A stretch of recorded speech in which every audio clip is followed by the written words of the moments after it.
बिहार दरोगा 2023 में आने वाले प्रश्न का संभावना जो है उसको लेकर आज हम आए हैं कि बिहार दरोगा एसआई का जो कांस्टेबल होता है, कांस्टेबल का सीनियर जो होता है अवर दरोगा निरीक्षक, तो 2022 में जो प्रश्न पूछा हुआ है उस कुछ पूछे हुए प्रश्न में से प्रत्येक दिन कुछ ना कुछ प्रश्न को लेकर मैं आ रहा हूँ एक क्लास के माध्यम से। आप लोग मेरे क्लास को पूरी तरह से लास्ट तक ज़रूर देखें और उसमें समझें कि यह प्रश्न क्या कह रहा है। और आज का पहला प्रश्न जो है लिखा हुआ है, जालियांवाला बाग की घटना किस वर्ष हुई थी। यह प्रश्न जो है जालियांवाला बाग की घटना के चर्चा आया है, जालियांवाला बाग की घटना किस वर्ष हुई थी। यह प्रश्न 2022 के दरोगा के सेट में पूछा हुआ प्रश्न है।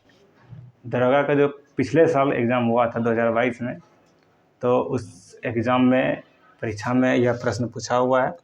और अभी जो इस क्लास के माध्यम से हम लोग पढ़ रहे हैं, तो यहाँ पर सिर्फ इसका ऑप्शन को टिक नहीं करना है, ऑप्शन के साथ साथ जो है हमें जितना भी प्रश्न निकलेगा उस प्रश्न का व्याख्या के साथ पढ़ना है। जैसे यहाँ क्वेश्चन है, जालियांवाला बाग की घटना किस वर्ष हुई, जो इसका सही आंसर होगा उसे ही पढ़ना है। थोड़ा इसी प्रश्न का और डिटेल जो आएगा इस प्रश्न से संबंधित 1-2 क्वेश्चन, 10 क्वेश्चन, 5 क्वेश्चन जितना भी बनेगा उसका व्याख्या के साथ पढ़ना है। जैसे दूसरा क्वेश्चन यहाँ लिखा हुआ है, क्वार्ट्ज का रासायनिक नाम क्या है, तो इसका जो सही आंसर होगा उसको बताया जाएगा, उसके साथ साथ उसका व्याख्या भी बताने का कोशिश किया जाएगा मेरे तरफ से।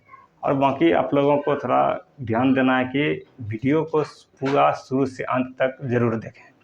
इससे होगा क्या, आपको जहाँ किसी भी प्रकार का परेशानी होते हो तो आप लोग कमेंट ज़रूर किया कीजिए।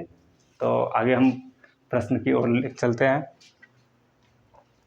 प्रश्न एक बार फिर से रिपीट करते हैं, जालियांवाला बाग की घटना जो है, जालियांवाला बाग कांड जो हुआ था तो कब हुआ था। ऑप्शन नंबर ए है 1908, बी नंबर ऑप्शन है 1909 और ऑप्शन नंबर सी आपका 1919 और ऑप्शन नंबर डी जो है आपका 1935 है।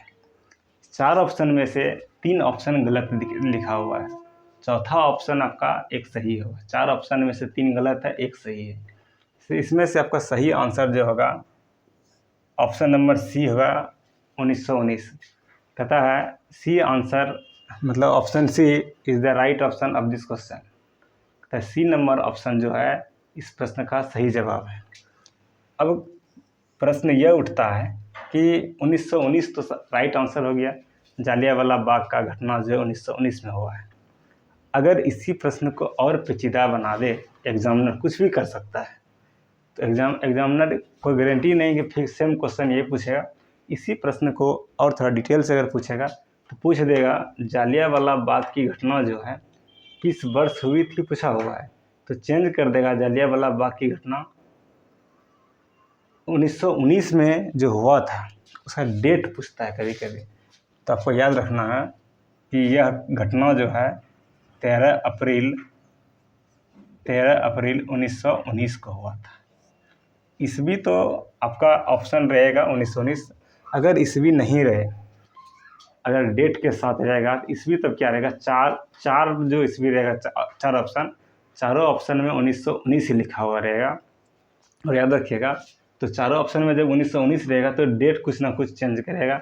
19 जैसे यहाँ 13 अप्रैल कर देगा, 18 अप्रैल कर देगा, कुछ भी डेट चेंज करेगा। तो यहाँ पर जो ये घटना हुआ था 13 अप्रैल 1919 को, तो जब घटना हुआ था कुछ ना कुछ तो कारण होगा और उस कारण में कोई घटना करवाने वाला होगा। तो क्वेश्चन एक पूछता है कि जालियांवाला बाग की घटना जो हुआ था उसमें गोली चलाने का आदेश कौन दिया था। गोली जो चला था घटना में, उस घटना के दौरान, जालियांवाला बाग का घटना हुआ था उस घटना के दौरान गोली चलाने का आदेश किसने दिया था। तो आदेश जो होता है, गोली चलाने का आदेश जो आपका दिया था, तो इसका नाम है जनरल डायर। तो यहाँ से आपका एक प्रश्न बनता है। यह प्रश्न कैसे पूछेगा कि जालियांवाला बाग की घटना जो हत्याकांड हुआ था उसमें से गोली चलाने का आदेश किसने दिया था। ऑप्शन 4 रहेगा, लेकिन आप लोगों को याद रखना है कि जनरल डायर जो था, जनरल डायर के द्वारा गोली चलाने का आदेश दिया गया था। ठीक है, चलिए अगला क्वेश्चन जानते हैं कि इसी प्रश्न को लेकर और कुछ से कुछ प्रश्न किस तरह से पूछा जाएगा। अब याद रखिएगा कि पूछेगा जिस समय यह जालियांवाला बाग कांड हुआ था उस समय पंजाब का लेफ्टिनेंट गवर्नर कौन था। चलिए यहाँ जानते हैं लेफ्टिनेंट गवर्नर कौन था। जिस समय यह कांड हुआ था लेफ्टिनेंट गवर्नर कौन था, माइकल ओ डायर। इसका नाम लिख देते हैं माइकल ओ डायर। अब इसे फिर से प्रश्न करते हैं। तो प्रश्न रहेगा जालियांवाला बाग का जो घटना हुआ था उस समय लेफ्टिनेंट गवर्नर कौन था। तो याद रखिएगा उस समय का लेफ्टिनेंट गवर्नर जो था माइकल ओ डायर था। कोई दिक्कत नहीं है। चलिए और इसमें से प्रश्न क्या क्या पूछ सकता है अपने अनुमान से, मेरे बस में इतना है, प्रश्न बताने की कृपा करेंगे, आप लोगों के सामने ज़रूर बताएंगे। और एक प्रश्न उठता है कि जब यह कांड हुआ जालियांवाला बाग घटना जो हुआ उसमें कितने लोगों की मृत्यु हुआ था। तो कोई फिक्स आंकड़ा डाटा निश्चित नहीं किया गया है, लेकिन इसमें से अनुमानतः बताया गया है कि सरकारी रिपोर्ट जो होता है, सरकार के रिपोर्ट के अनुसार जो है इसमें बताया गया कि 379 सरकारी रिपोर्ट के अनुसार कहा गया है कि 379 लोगों की मृत्यु हुई थी। 379 लोगों की हत्या हुई थी। मतलब सरकारी रिपोर्ट आप लोगों को दिखाती है कि इस कांड के तहत 379 लोगों की हत्या हुई थी, जिसका वर्णन सरकारी रिपोर्ट के अनुसार पुष्टि व्याख्या करता है। अब एक होता है सरकारी रिपोर्ट, एक होता है तहकीकात रिपोर्ट। सरकारी रिपोर्ट कह रहा है 379 लोगों की ही मृत्यु इस कांड के द्वारा हुआ है। एक मालवीय समिति जो होता है, मालवीय समिति को दूसरे भाषा में हम बोल सकते हैं कि तहकीकात कमेटी। तहकीकात मतलब जांच पड़ताल जो होता है। सरकार तो सिर्फ सूचना दिया, एक तहकीकात कमेटी जो होता है मालवीय समिति, तो उसने जो कहता है यहाँ लिख देते हैं मालवीय समिति। मालवीय समिति बोलिए या तहकीकात कमेटी। तहकीकात कमेटी का कहना है कि इस घटना में जो है 379 लोगों की मृत्यु नहीं हुई है। क्या कहता है कि मालवीय कमेटी या तहकीकात कमेटी का कहना है कि 379 लोगों का जो हत्या हुआ है, यह कौन कर रहा है, सरकारी रिपोर्ट के अनुसार। मालवीय समिति का कहना है 379 नहीं 1000 से अधिक लोगों की इसमें मृत्यु हुआ है। ठीक है, अब आगे जानते हैं। कहता है कि हंटर आयोग जो होता है, एक आयोग का नाम है हंटर आयोग। अगला प्रश्न किस तरह से पूछता है, कहेगा प्रश्न रहेगा कि जनरल डायर जो था, जनरल डायर यहाँ कौन था, गोली चलाने का जो आदेश दिया था। तो जनरल डायर जो गलती किया, इसके ऊपर जो दोष लगा, इस दोष को किस आयोग के द्वारा दोष मुक्त कर दिया गया था। तो हंटर आयोग के द्वारा दोष मुक्त किया गया था। किसको? दोष मुक्त जनरल डायर को। जनरल डायर के द्वारा जो गलती हुई थी, गोली चलाने का जो आदेश दिया था, इसके ऊपर जो केस बना था, उस केस को मुक्ति के लिए हंटर आयोग की स्थापना हुई थी। मतलब हंटर आयोग के द्वारा उसका दोस्त को गलती को मुक्त किया गया था। ठीक है, अब जानते हैं बीच में आ गया गांधी जी। बीच में कौन आ गया? गांधी जी। अब कहता है गांधी जी के द्वारा 6 अप्रैल, क्या तारीख? 6 अप्रैल, गांधी जी के द्वारा 6 अप्रैल 1919, गांधी जी के द्वारा 6 अप्रैल 1919 को राष्ट्रव्यापी आंदोलन, 6 अप्रैल 1919 के द्वारा राष्ट्रव्यापी मतलब राष्ट्र के स्तर पर राष्ट्रव्यापी आंदोलन जो था, कब? 6 अप्रैल 1919 को गांधी जी के द्वारा 6 अप्रैल 1919 को गांधी जी के द्वारा राष्ट्रव्यापी आंदोलन रॉलेट एक्ट के विरुद्ध में किया गया था। पूछेगा किसके विरुद्ध में किया गया था, तो याद रखिएगा रॉलेट एक्ट। विरुद्ध अगर पूछेगा विरोध में, तो याद रखिएगा रॉलेट एक्ट। यह भी एक प्रश्न है। प्रश्न पूछा जाएगा कि 6 अप्रैल 1919 को गांधी जी के द्वारा राष्ट्रव्यापी आंदोलन जो हुआ था, किस आंदोलन के विरुद्ध में हुआ था? तो आपका सही आंसर होगा रॉलेट एक्ट के आंदोलन 6 अप्रैल 1919 को गांधी जी के द्वारा राष्ट्रव्यापी आंदोलन हुआ था। कहता है भारत में जो है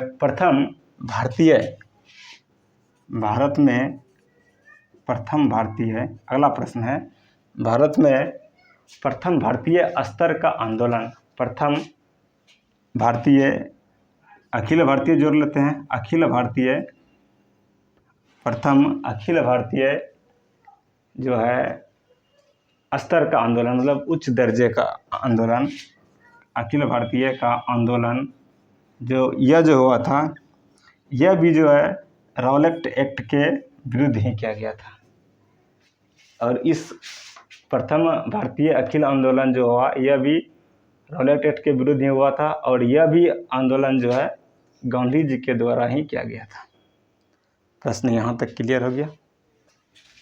लेकिन याद रखिएगा, यह जो कांड हुआ जालियांवाला बाग कांड 1919 में, इस कांड में जो जनरल R.O. डायर को जो मदद किया था, सहयोग किया था, इस कांड में जिसने मदद किया था एक भारतीय व्यक्ति था। उस भारतीय का नाम पूछता है कभी कभी कि जनरल आयोग यहाँ पर जो लिखा हुआ है जनरल O. डायर, इसका जो सहयोग कौन किया था, मतलब कांड करने में एक भारतीय ही था, उसका नाम था हंसराज नामक एक भारतीय था। और इसी भारतीय के द्वारा जनरल O. डायर को यह जालियांवाला बाग कांड करने के समय मदद कुछ मिला था, सहयोग किया था। सहयोग कौन किया था? एक भारत का ही सहयोगी आदमी था, उसका नाम था हंसराज। और इस प्रकार से आपका यह प्रश्न समाप्त होता है। एक बार रिपीट कर देते हैं कि जालियांवाला बाग कांड की घटना, समय पूछेगा तो 1919, डेथ पूछेगा तो 13 अप्रैल 1919, आदेश पूछेगा गोली चलाने का आदेश किसने दिया था, याद रखिएगा जनरल डायर। और याद रखिएगा लेफ्टिनेंट गवर्नर जो उस समय था, तो लेफ्टिनेंट गवर्नर जो था कहाँ का था? पंजाब का। यह याद रखिए, पंजाब का जो था उस समय लेफ्टिनेंट गवर्नर, उसका नाम था Michael O. Dyer.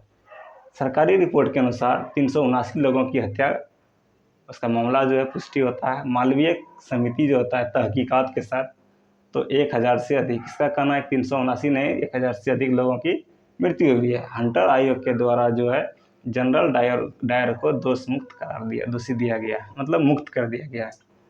Gandhi ji के द्वारा 6 अप्रैल 1919 ईस्वी को राष्ट्रव्यापी आंदोलन के विरुद्ध में, ये राष्ट्रव्यापी आंदोलन हुआ था किसके विरुद्ध में? तो रॉलेट एक्ट के विरुद्ध में। प्रथम अखिल भारतीय आंदोलन जो हुआ था, यह भी आंदोलन गांधी जी के द्वारा ही किया गया था, लेकिन रॉलेट एक्ट के विरुद्ध में। दोनों क्वेश्चन रॉलेट एक्ट के विरुद्ध में हुआ था। कहता इसका सहयोगी जो था, मतलब जब यह बंदूक चलाया था माइकल O. डायर ने, आदेश जो दिया था जनरल डायर ने, तो इसका सहयोगी करने वाला एक भारतीय था, और उस भारतीय का नाम क्या था? हंसराज। तो इस प्रकार से इस प्रश्न से 10-12 प्रश्न निकले हुए हैं। तो आप लोग क्लास को, वीडियो को पूरा से पूरा सुने और समझे, और जहाँ किसी प्रकार का प्रॉब्लम होता है, दिक्कत होता है, नहीं समझ सकते हैं, तो आप लोग कमेंट जरूर कीजिए और बताइए कि वीडियो कैसा लगा आप लोगों को। चलिए अगला प्रश्न है, क्वार्ट्ज का रासायनिक नाम क्या है? तो मुझे पता है क्वार्ट्ज का रासायनिक नाम जो है सोडियम सिलिकेट होता है। क्वार्ट्ज का रासायनिक नाम सोडियम सिलिकेट होता है। और इसका कभी कभी पूछ देगा कि क्वार्ट्ज का रासायनिक नाम क्या है, तो सोडियम सिलिकेट। लेकिन पूछता है कभी कभी क्वार्ट्ज का रासायनिक सूत्र क्या होता है, मतलब फार्मूला। तो याद रखिएगा SiO2 जो है क्वार्ट्ज का रासायनिक सूत्र होता है, ठीक है।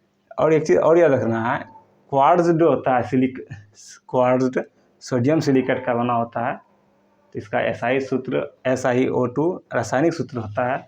तो यह जो है एक पदार्थ है। पदार्थ कैसा है? Piezo electric ELECTRIC। यह पदार्थ कैसा है? पीजो इलेक्ट्रिक पदार्थ कौन सा है? Sodium silicate. कहता है क्वार्ट्ज।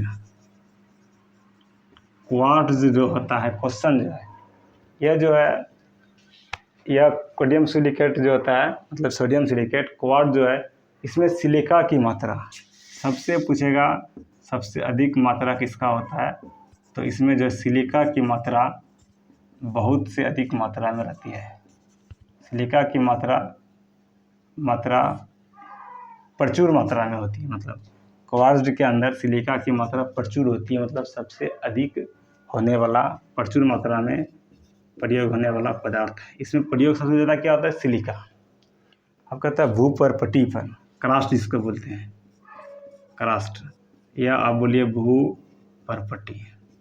भूपर्पटी पर क्रास्ट जिसको बोलते हैं। दूसरा जो है सर्वाधिक पाया जाने वाला पदार्थ कौन सा है?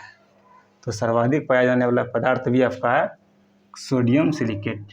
सर्वाधिक इस पृथ्वी पर सबसे बेसी पदार्थ पाने वाला क्रास्ट जो है आपका हो गया सोडियम सिलिकेट है। कहता है कि सोडियम सिलिकॉन कार्बाइड जो होता है, ठीक है, सिलिकॉन कार्बाइड को, अब यहाँ सिलिकॉन कार्बाइड पढ़ते हैं। सिलिकॉन कार्बाइड को दूसरा नाम क्या है? सिलिकॉन कार्बाइड को कार्बोरेंडम या कृत्रिम हीरा भी कहते हैं। कहता है क्वेश्चन है, सिलिकॉन कार्बाइड का दूसरा नाम क्या है? तो याद रखिएगा, सिलिकॉन कार्बाइड को कार्बोरेंडम या कृत्रिम हीरा, कार्बोरेंडम या कृत्रिम हीरा के नाम से जाना जाता है। अब जानते हैं कांच जो बनता है, क्वेश्चन है कि कांच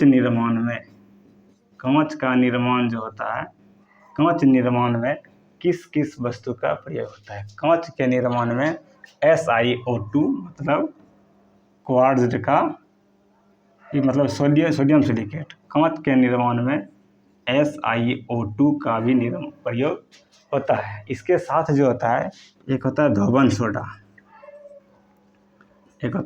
सोडा। कांच जब बनता है, कांच के निर्माण में SiO2 मतलब सोडियम सिलिकेट का रासायनिक सूत्र जो होता है SiO2 का प्रयोग होता है, और धोबन सोडा होता है, और उसके साथ साथ चूना पत्थर भी लगता है। तो इसके साथ चूना पत्थर भी लगता है। और कभी कभी प्रश्न इस तरह से भी पूछ देता है कि धोबन सोडा का रासायनिक सूत्र क्या है?